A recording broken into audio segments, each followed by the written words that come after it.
And on the other side of the world, security is a worry for our Navy's 5th Fleet based in Bahrain. A crackdown on protests there has taken the lives of at least 3. We have more than 4,000 service members there who already have their hands full keeping an eye on Iran, which is planning to send warships through the Suez Canal for the first time in 30 years. Joining me now is Robert Spencer. He's the director of Jihad Watch. Sir, we keep hearing they're going to send the warships through. They're not going to send the warships through. Whether or not they send them through or not, they've made a statement, have they not? Oh, very much so, Eric. Absolutely. Iran really, in general, is making a move right now.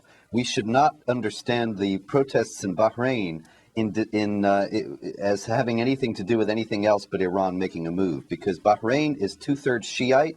Iran has long claimed it as a province of Iran, and they are trying now with these demonstrations to topple the Sunni regime that has ruled there for quite some time and install a Shiite one that will be more compliant with their own wishes. It's the same thing. Hezbollah they fund in Lebanon, which is also rattling sabers now against Israel.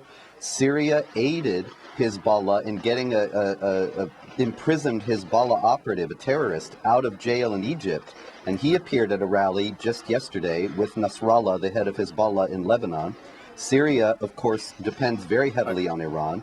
Iran is working in Iraq to create a Shiite client state there.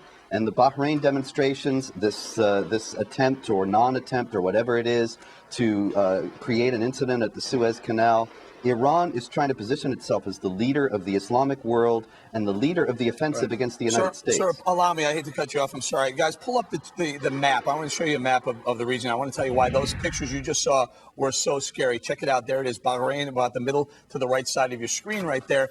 That little choke point right there, that's called the Strait of Hormuz. 20% of the world's oil passes through that little area right there. On the other side of the Persian Gulf from Bahrain, Iran, a very, very important waterway right there. Go ahead, sir. So, see, they can choke that off.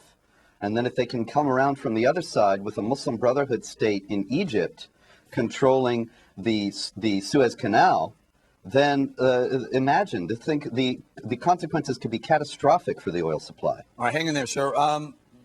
Terry, Israel, what are they thinking? What are they doing? What are they watching for here? Well, they've got to feel increasingly surrounded.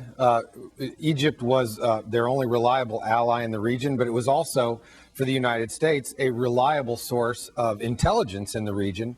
And so the fact that Egypt is now in a big question mark for everybody is causing everybody great consternation.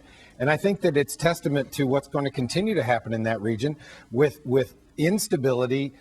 There comes a sense of desperation and maybe more risk-taking by dangerous people. I kind of look at this a little different. I kind of look at this like they're playing the game of cat and mouse to take the attention away from the protests that are starting to happen in Iran again. And what's happening in Iran, it's catching on again there. This takes all the focus away from it. Now you focus on, are these Navy ships going to go through the Suez Canal? The Iranian ships, are they going to go through there? And I really believe Iran is doing something to take the focus away from what's stirring up within their own country. That's my belief. I'm glad you said that, Bo. There was a report out of Iran today telling Bahrain to be careful, don't cause too many problems in the area. Kind of hypocritical on their part. It's absolutely hypocritical, and I agree with Bo. This is a game of chicken, if you will, but a high stakes one that so much is involved. And here's the other thing that's interesting to me. We talked about the upheaval, the unrest, and the uncertainty in Egypt. Okay, here's the tricky part. On one hand, this is a product of the fact that this 30-year dictator that everyone said had to go, right?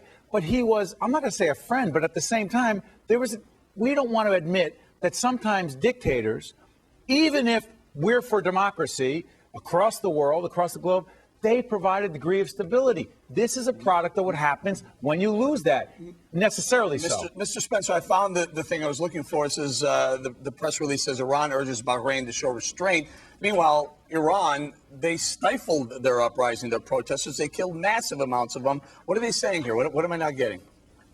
Well, I think that the key point comes from the Iranian press, the government-controlled Iranian press like the Ahl Bayt news agency and others inside Iran. And what they have reported consistently is that the supreme leader, the Ayatollah Khamenei, has been saying that Iran is the leader of the Islamic Revolution, that these revolutions in various countries are Islamic revolutions that are going to be the herald of the creation of a new supranational Islamic state headed by Iran. And he's been saying this over and over again. Go ahead, then when Terry. he turns around and addresses the protesters in his own country, he says they're not Islamic, Right. they're enemies of God, and so on. And so, you know, he thinks he can keep a lid on them while making a bold move to make Iran a real geopolitical player, as it has not been for centuries, really, in the Middle East and around the hang on, world. sir, hang on. It just goes back to the level of instability in the region, because underlying all of these nation states at war